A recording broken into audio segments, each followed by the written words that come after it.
Okay, let's dive right into this. Imagine, just for a second, soft golden morning light filtering through a traditional Tamil kitchen. You can practically see the thick, sweet steam rising from a heavy-bottomed brass pan. Today, we're not just looking at a recipe, we are unpacking an ancient, therapeutic masterpiece. Welcome to our deep dive into Ulundhu, the ancient Tamil superfood. If you're ready to explore how rich culinary heritage perfectly meets incredible nutritional science, well, you are absolutely in the right place. You know, the core philosophy of ancient Indian medical systems like Siddha and Ayurveda is let food be thy medicine and medicine be thy food. And Ulundhu, it's the perfect physical embodiment of that idea. We really need to frame this correctly right off the bat. This isn't simply some dessert or a quick on-the-go breakfast item. No, it's a deeply respected therapeutic artifact from Tamil tradition. It's literally a dish engineered over centuries to heal, protect, and fortify the human body, particularly the skeletal system. Section 1. Nurturing Women's Health. In Tamil culture, Ulundhu is legendary for how it intrinsically supports women's bodies. It's a fundamental cornerstone of reproductive and skeletal health.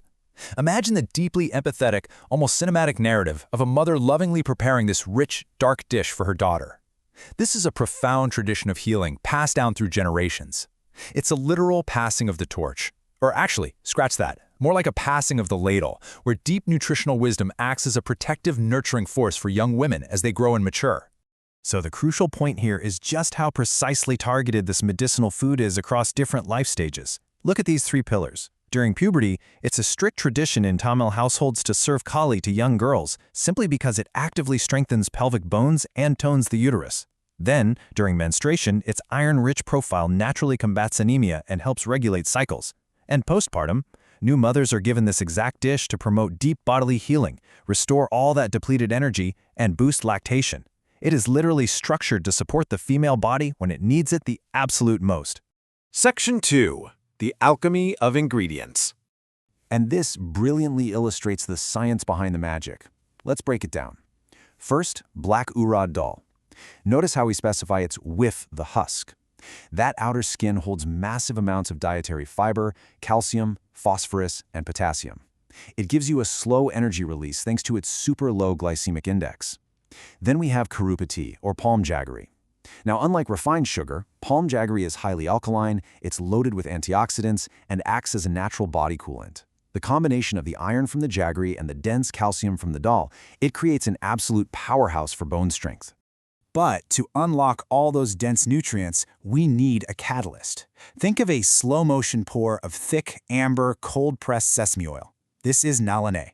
The significance of using cold-pressed sesame oil in Tamil food culture really can't be overstated. It's absolutely essential for absorption. Because it's so rich in healthy fats and vitamin E, it acts as a vital lubricant for the joints and helps your body actually process the heavy nutrients of the lentils. Without the nalane, the alchemy is just incomplete. Section 3. The Art of Crafting. Cooking Ulundhu is a total sensory experience that demands a deliberate, unhurried pace. There are 4 distinct steps to mastering this. Step 1 is roasting and grinding. You start by dry roasting the black urad dal along with just a couple tablespoons of rice until this rich, nutty aroma fills the room. The rice is a bit of a pro tip here, actually. It adds a soft elasticity to the final dish. Once cooled, they're ground into a very fine powder. Step 2 is the jaggery syrup. You boil the broken karpatsi in water just until it dissolves, and then filter out any impurities. You don't need a thick, stringy consistency here at all, just a pure, dark liquid. Now, what's really interesting about this next part is the golden rule for lumps. The absolute wrong way to make this. Adding your finely ground flour directly to hot liquid while it's sitting on the stove. That instantly forms these irreversible sticky lumps, and it's a total kitchen disaster. The ancient secret, the brilliant trick to completely avoid this, is thoroughly mixing the fine flour with the cooled jaggery syrup before you apply any heat at all. You just whisk it together off the stove until it's perfectly smooth. This is exactly how you guarantee a flawless, velvety texture every single time. Okay, so once your mixture is completely smooth, you move it to the stove. You place the heavy bottom pan gently over a medium-low flame. You're slowly, constantly stirring this rich, dark dough, and as it cooks and thickens, you gradually fold in that cold-pressed sesame oil. The oil just melts beautifully with the dark jaggery and lentils, transforming the mixture from a liquid batter into this thick, glossy, beautiful emulsion that slowly pulls away from the sides of the pan without sticking at all. But how do you know exactly when it's done? Well, you use the water trick. This is a beautifully simple, sensory method passed down through generations to identify the exact moment the kali achieves its shiny perfection. Basically, if you wet your fingers with cold water and gently touch the surface of the hot cooking dough, it should pull away cleanly. If it doesn't stick to your skin like wet glue, boom, the raw flour is fully cooked. Right before you take it off the heat, there's one final, crucial touch. Because black urad dal is so incredibly nutrient-dense, it can sometimes be a bit heavy on the stomach. The masterful solution? Adding half a teaspoon of suku, which is dry ginger, and cardamom. These spices are folded in at the very end to balance your gastrointestinal tract, prevent any bloating, and leave this amazing, lingering, warm fragrance in the dish.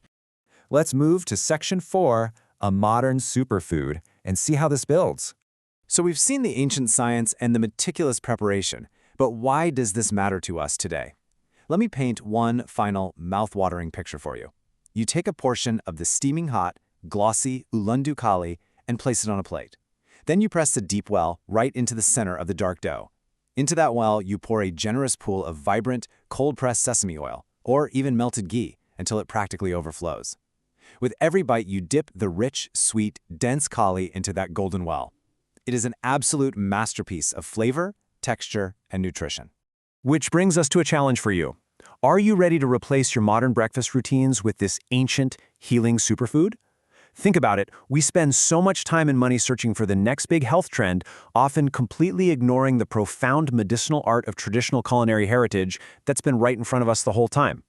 Ulundhu kali is a powerful testament to the idea that true wellness is timeless. Thank you so much for joining me on this explainer. Now it's your turn to get into the kitchen, embrace this Tamil tradition, and experience this incredible healing alchemy for yourself.